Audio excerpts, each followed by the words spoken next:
दुनिया की 20% हो चुकी है। अब आप बताओ, जनसंख्या नियंत्रण कानून बनना चाहिए कि नहीं? पाकिस्तान में रहना होगा, काटे जाएंगे, काटे जाएंगे, काटे जाएंगे। सर कुछ मैसेज देना चाहते हैं? जय श्री राम। हम लोग जा रहे हैं देश हित के काम में, बिहार जा रहे हैं। शायद देश हित के कार्य करने के बाद बिहार जाने का नंबर आया है। चलिए, जो भगवान करते हैं ठीक करते हैं। सब आपके साथ है सर। जय श्री राम, हर हर महादेव, वंदे मातरम। आप बिल्कुल टेंशन नहीं लेना, सब साथ है सर। हर हर महादेव। तो मैं अश्विनी उपाध्याय जी के बारे में ये जरूर कहना चाहूंगा, 12:10 पर 9:30 बजे वहां पहुंचे। 12:10 पर जो चले गए अपने घर, उनकी लोकेशंस हैं, वो कैसे 5 बजे के इंसिडेंट में नारा लगा सकते हैं और कैसे उनके खिलाफ सेडिशियस स्पीच का, कम्युनल रिफ्ट का मुकदमा दर्ज हो सकता है। मैं यह जानना चाहता हूं। आप ये समझिए कि पुलिस किसके इशारे पर काम करे? पुलिस आम लोगों की रक्षा के लिए है, law and order justice system को एनफोर्स करने के लिए है, या किसी भी व्यक्ति को उठा करके जुआ करके सबमिट कर रहा है? साहब, ये मेरी पेन ड्राइव है, आप इसे देखिए किसमें मैं कहां पर हूं। उसको अरेस्ट करने का माने ये कम्प्लीटली जो है मैं समझता हूं अनएथिकल है और against the contrary to the law है। Thank you. बाकी 4-5 लोग और भी अरेस्ट हैं।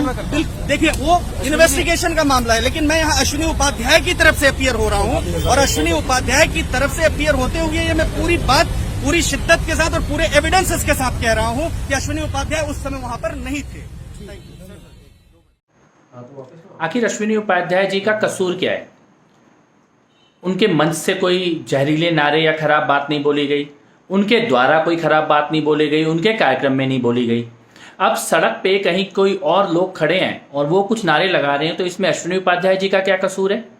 इस शहर में आज अमानतुल्लाह खान आज़ाद घूम रहा है। इस शहर को बंद करके जो लोग बॉर्डर पे पड़े हुए हैं वो सारे आज़ाद घूम रहे हैं। लाल किले पे पुलिस वालों को मारने वाले आज़ाद घूम रहे हैं और अश्विनी उपाध्याय गिरफ्तार है। इसका औचित्य क्या है और मुद्दा किसको बनाया जा रहा है?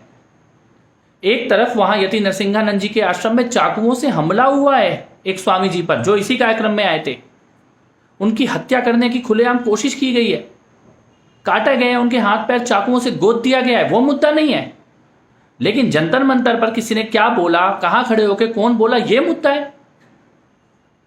मुझे लगता है कि जिन लोगों ने भड़काऊ नारे लगाए हैं उनके खिलाफ कानून के आधार पर कार्रवाई होनी चाहिए, लेकिन अश्विनी उपाध्याय जो बातें कर रहे हैं संविधान के बारे में, भारत के कानून के बारे में, वो गंभीर बातें हैं, उन पर चर्चा होनी चाहिए। इस प्रकार से उनको टारगेट नहीं किया जाना चाहिए, उनको विलेन बनाने की कोशिश की जा रही है। वो एक सार्थक बहस भारत के संविधान और कानून के बारे में सही मुद्दे उठा रहे हैं।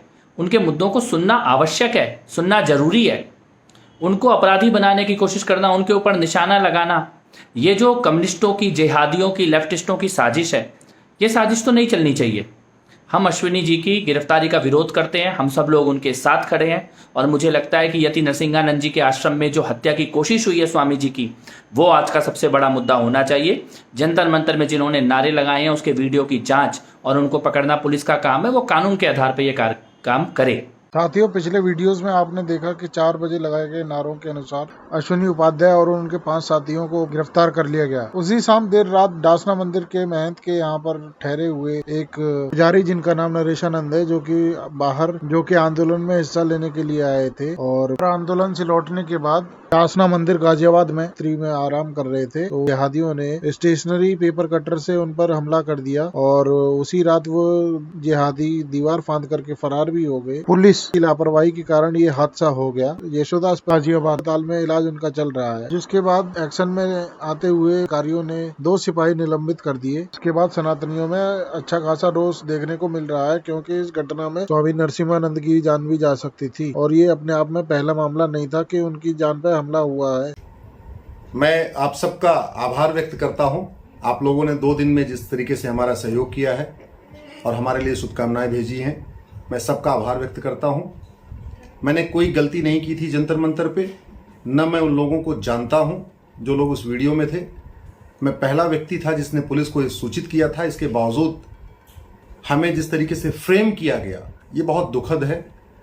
लोकतांत्रिक देश में जहां कानून का राज हो, वहां किसी एक सच्चे ईमानदार व्यक्ति को फ्रेम करना ये अच्छी बात नहीं है। उससे बहुत सारे लोगों का मनोबल गिरता है।